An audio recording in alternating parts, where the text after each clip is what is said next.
Evening, guys. Just come round to a customer of ours who lives around the corner from me, so another lucky one to be round the corner. He's been building this himself over the last, I'd say probably about 6 months now. He had another pond here, which was a liner pond, and it just never worked. He had so many issues and stuff like that. He just came in one day, he said, Tim, he texted me, he just said, Tim, I'm ripping it out, I'm going to do it proper. He said, and he has, he's done a cracking job, really has. So the pond as it is 9 foot by 9 foot by 5 foot deep with the filters and stuff like that. It's going to take to about 2.7.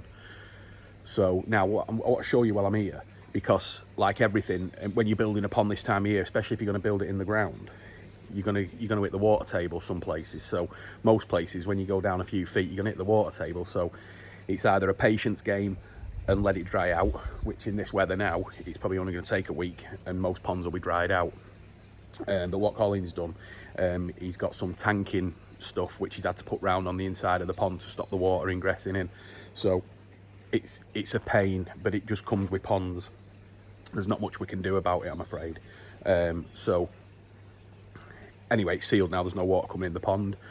So I popped round tonight just to have a look at where the filters are going to go and get ready, because we'll be doing the install on it.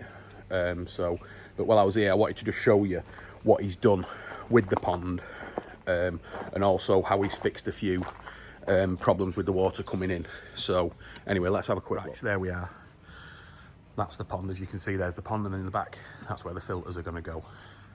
Hole in there for the skimmer. Single bottom drain. Right.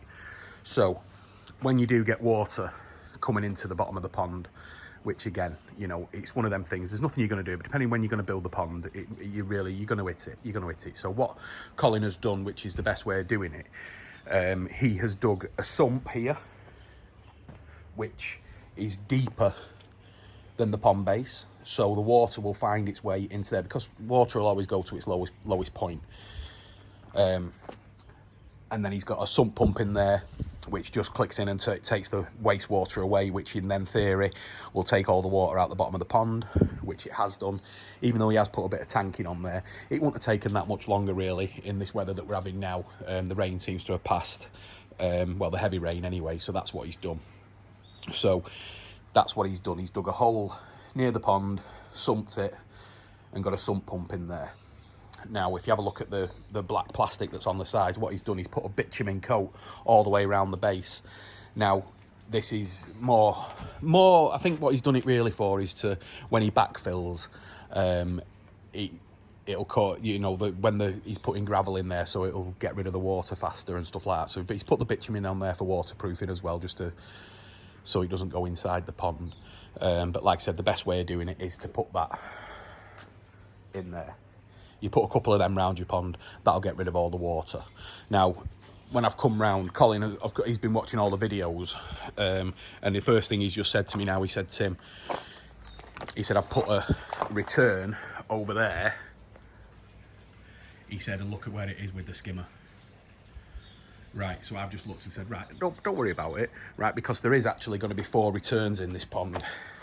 1, 2, 3, 4.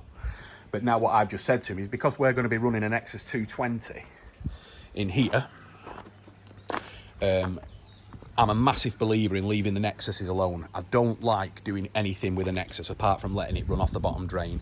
I don't like putting it back over a shower or anything like that. I just like the Nexus to run nice and slow, and then that'll be it. So what we're going to do is that there's the 4-inch coming in the airline, which will be cut down and put the Nexus for. It's a lovely area for the filter as well. So we're going to do away with that return. We're just going to block it up. We're going to have 3 returns, because Colin's having a bead on the system. Again, probably due to my videos, he just wants it. He just wants what he can, you know, he just wants the best of what he can get, and that's going to be the best system. So we're going to blank that one off. We're going to have 1 return via the Nexus, the 220. It's on 2-inch pipe, so there's going to be a 2-inch return one back from the Nexus, and that's it. And then from the skimmer into a bead and return through 2. So remember what I always say on the videos is that you don't want a return anywhere near the skimmer. So if you see that one there now, when the water comes out of there, you're just going to blow it past the skimmer front, so it's not going to catch anything. So we want to get rid of that one, and which we have done. So all he'll do is block that one in. 3 returns on this size pond, 9x9x5 is absolutely more than enough. He's going to get a cracking flow. Fish are going to grow like mad. In the corners there, he's going to put some blocks up there this weekend and make some nice corners. He's going to get it all king span. Fiberglass is booked in. And then what we'll do is we'll get all the filters installed. So we'll do a second part on it anyway, and we'll have a look. But this is a lovely space now for the filter.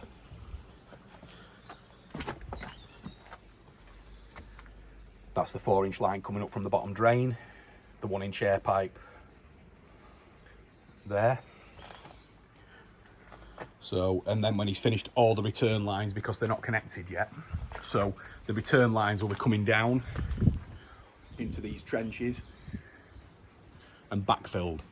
So you won't see any pipes on the outside of the pond. And then what we ask for when we do the installs, and the people are doing quite a bit of other stuff, what we ask for is to get all the return pipes round into the filter house, and then we just come and whack it on, because all the pipe work will be here. So Nexus over here, bead over here from the skimmer, returning 3 ways.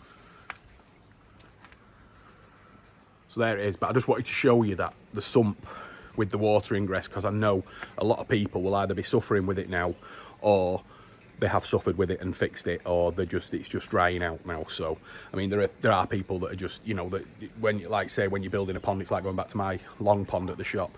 If you rush it, you know, you can make mistakes and it can cost you more, but just be a little bit patient. You know, they're not going anywhere, you know. So just be patient and make sure you get it done right.